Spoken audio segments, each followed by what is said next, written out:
Hey, I'm Steve Smith. Hope you all are having a good day. You might have noticed that I didn't say welcome to integrative preparedness because there's some things going on that this will probably be put on a couple of other channels. One that I already have and another one that I'm just creating now because of what I perceive to be a changing in the environment that we're living in, and and what I've decided to do about it. I can't film outside today. We just had a big storm, so I'll sit here and anyway, I have a couple of things to read, and it's easier for me to read them inside anyway. Uh, Yesterday's video that I put out, America is Over. Uh, I've just been amazed at the response that I've had. Uh, the comments were inspiring. You know, a lot of people come to videos to be uh, taught or inspired and things like that, but these comments inspired me, and I want you to know that. I say semi-jokingly, but actually I believe it. We call that joking on the square. That I have the smartest commenters on YouTube. And boy, if that wasn't obvious before yesterday's video, it should be obvious to everyone now. By the way, welcome to all of the new subscribers.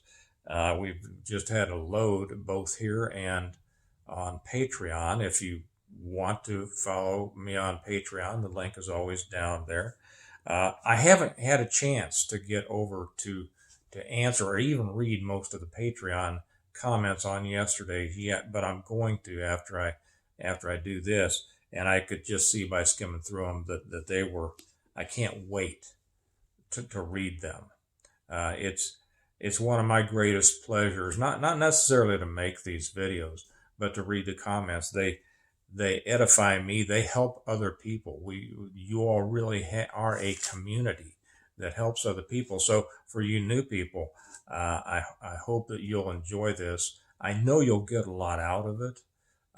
If not from what I say, from what the commenters do, and I hope that you'll pass this around and spread these around to your friends because it's going to help them as well.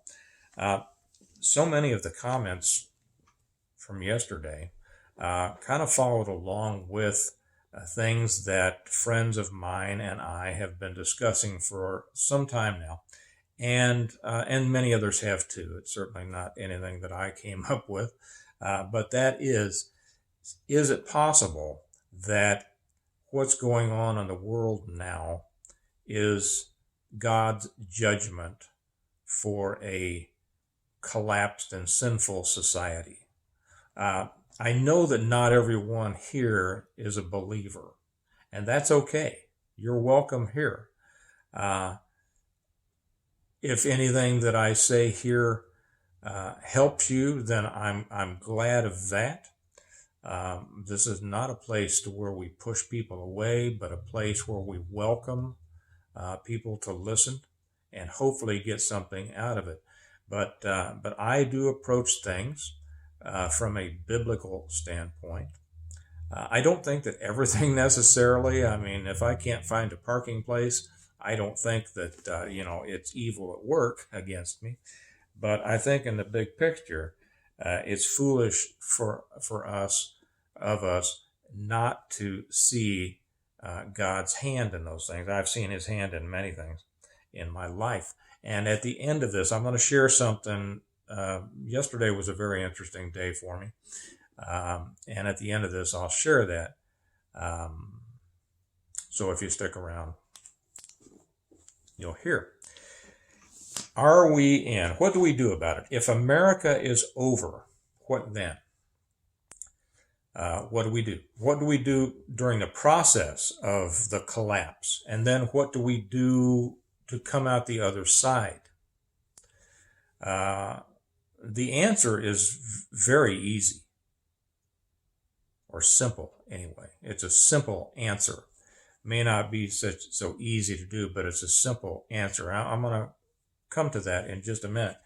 But under the question of is this God's judgment? And I understand if people say no, you can't say that. But I tell you what, if it's not, like I say, it'll do till God's judgment gets here. Almost, you kind of, and I'm not making light of that. But you look at the number of problems that we have and the collapse of our society, and think about what God does when a people turn away from Him, a believing people. And America was established, the United States or America was established as a Christian country. It doesn't. I don't care what other people say. They try to claim that it was, and I could do an hour proving that it was, but that's not what we're here for today. I'll read this quote from Jefferson, with which most of you probably are familiar. Most people are familiar with the first part, maybe not the second part. I'm going to read the whole thing. And he says, "Indeed, I tremble for my country when I reflect that God is just, that his justice cannot sleep forever, that considering numbers," and most people know it up to that point. Most people don't know the rest. "That considering numbers, nature, and natural means only, a revolution of the wheel of fortune, an exchange of situation, is among possible events, and that it may become probable by supernatural interference." Well, of course, we know what we're saying is that we know that we accept that God is just, and his justice cannot sleep forever, and he will take a stand. If you read the Bible, if you read the Old Testament, my kids ask me the difference between the Old and the New Testament when they were young, and I simplify it, and I say, the Old Testament is essentially a story of a people who God blessed, and then they turned away from God, and God punished them, and that caused them to turn back to God, and then they turned away from God, and God punished them, which turned them back to God, and it goes on and on and on. It is one lesson of that, of the importance of relying on God and following his guidance, and then what happens if you don't? What does God do when his people turn away from him? He turns them over to evil rulers. He turns them, he allows their enemies to vanquish them, right? How does 400 years of slavery in Egypt sound to you right about now? That's what God uses people to further his will. He uses people. And when a people who he blessed turn away from him, it's people through whom he is going to respond.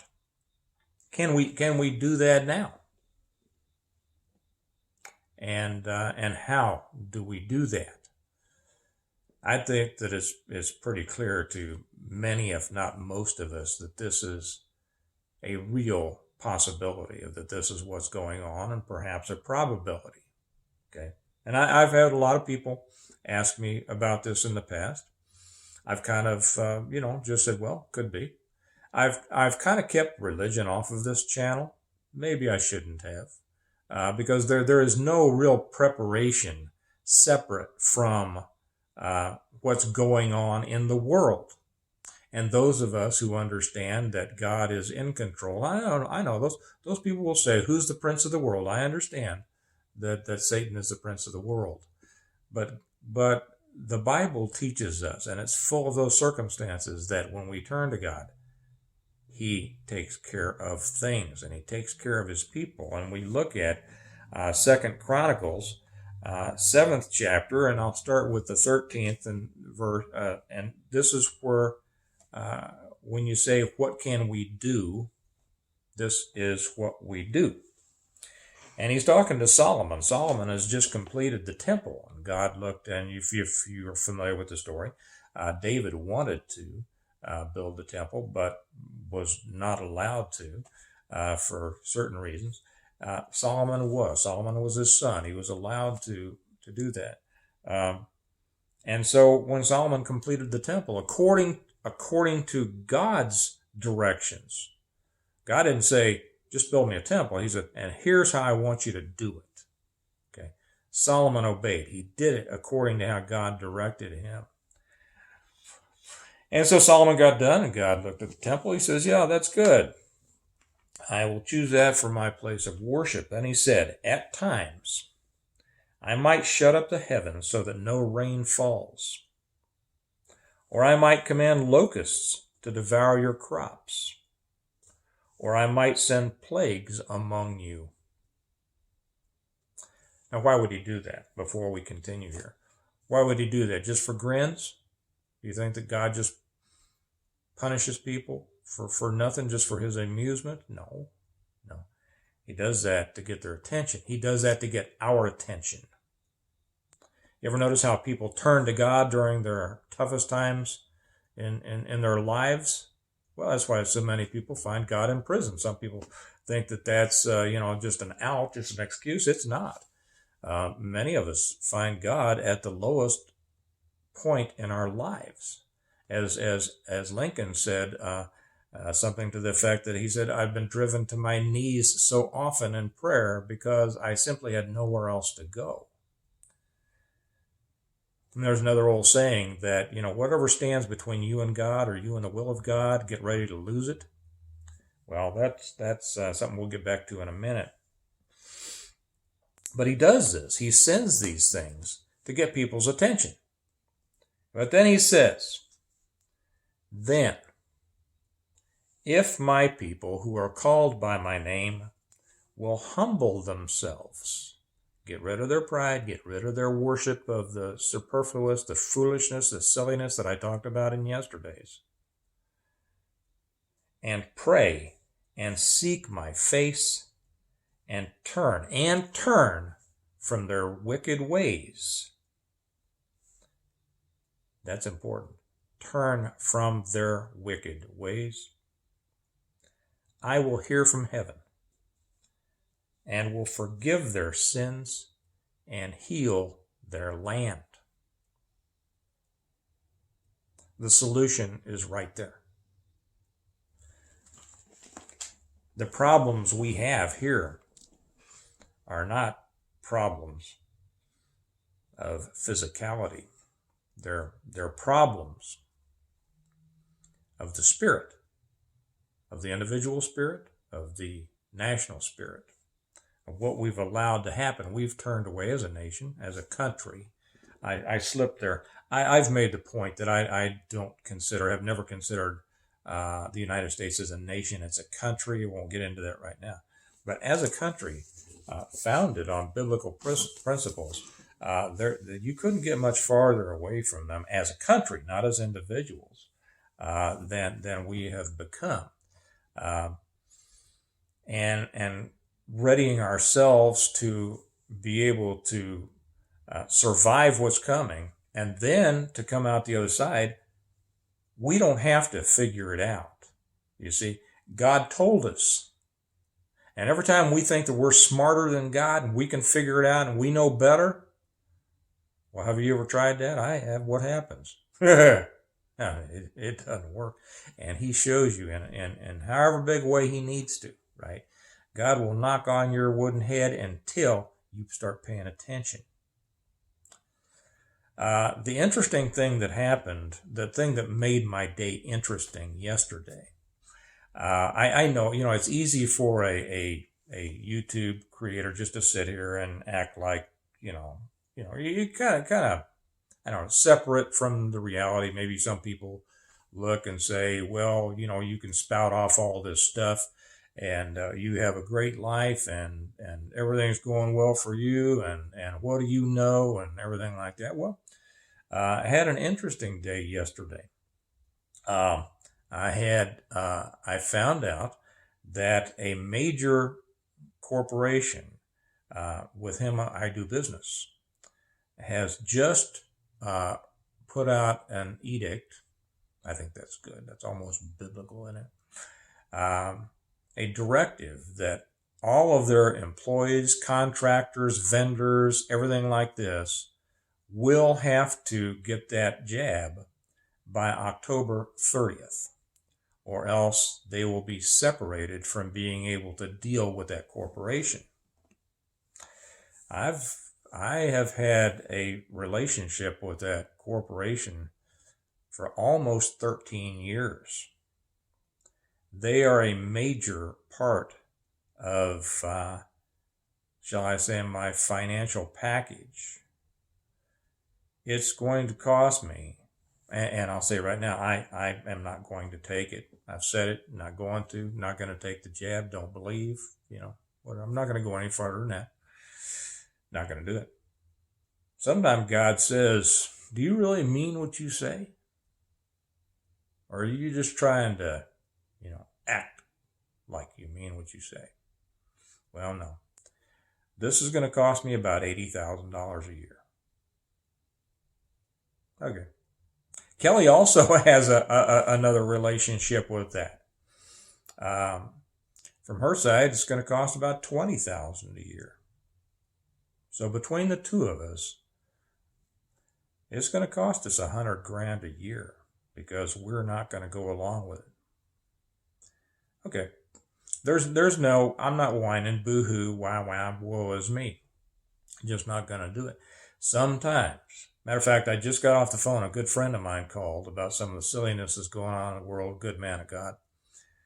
And he asked me what I was going to do with that. And I told him, I says, there's an old saying that, and I forget if I already said that in this video or not, but whatever stands between you, and maybe I should preface this before. I've had some concerns in the past about this company. And I was thinking about separating from them myself because of certain stands that they take with which I disagree. But there's an old saying, and that is whatever stand between you and God or you and the will of God, get ready to lose it. And maybe God thought that I was just taking too long. Maybe he thought, hey, come on, Steve, you think you should have maybe got away from there? Trust me in this? So that very possibly could be what's happening. Yeah, and here in about 2 months, I'll lose about $100,000 a year. Now, I'm not a millionaire, and that's going to be, I'll say that it's going to be noticeable.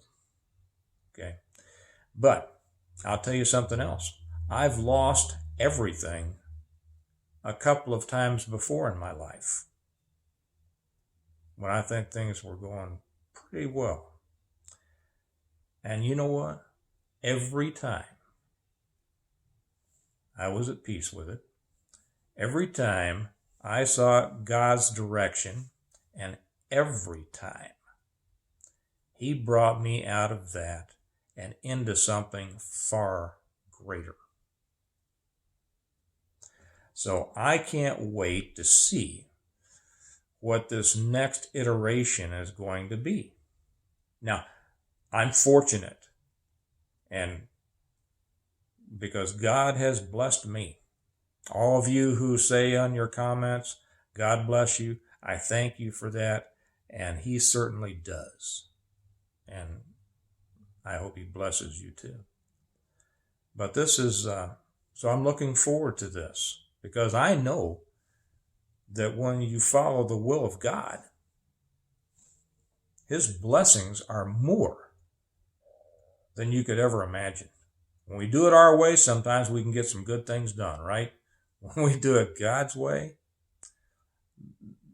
it's the overflowing cup. So I just wanted, I'm going to be doing some additional things. Maybe this will give me more time to crank those books out that I seem to be slow on and everybody's asking about, for which I thank you. But anyway, for you all, you commenters and you viewers, thank you so much. Your comments, and again, here's to the new people, your comments are inspiring to the other people who read them. Please keep it up. Let this, and I can see by your comments, you people of God out there, and again, I know there's some people out there that are not believers. I won't say that that's fine, and that's for your sake. It's not me passing judgment on you. But you are welcome here as anyone. Okay. But if you use your comments here as your ministry, almost as it is, that's great. God puts that in your heart, because this is a time we're all going to need to be together. We're all going to need the strength that we get from the thoughts of others and the prayers of others. And don't worry. Don't worry, right? Let not your heart be troubled. If you rely on God and if you follow his ways, what he has in store for you is far greater than whatever you've been holding on to that was simply holding you back. Okay. I think that's all I'm going to say. That is the way. That's my answer. Yesterday was kind of a down, but it was true. America is over. Now we see what's next. What's next? Okay. And I think it could be very exciting. I know it's going to be better, quality of life wise, whatever it is. It's going to be better than what we had. And whatever we end up building, saving, whatever, on the other side of this mess that we're in right now, we trust in God, and it's going to be good. So that's what I would suggest. And thank you all again for all of your comments, for your spreading this and sharing it with your friends, and stay. I won't even say strong. You get your strength from the Lord, and stay at peace, and do everything with joy, because if you're in his will, I never realized that had kind of a double meaning, doesn't it? We don't mean like will and the money. I want to be in your will, Lord. No, I want to do your will. If you're in the Lord's will, there is no better place to be. So I think that'll do it. And I'll be making probably a couple of announcements over some new things I have in mind, but I'll keep those until they're ready to go. You all have a good day. Remember that we prepare well today in order to live well tomorrow. And remember what that greatest preparation is asking God, take over. You ever seen that, heard that song, Jesus Take the Wheel? That's right. Take the wheel. Because these are such times that we on our own aren't going to be able to navigate it. We shouldn't try to navigate it anyway. Every day should be looking for what he wants us to do. So you all have a great day. Thank you again so much for being here. Share it with your friends, and I look forward to talking to you tomorrow. Bye-bye.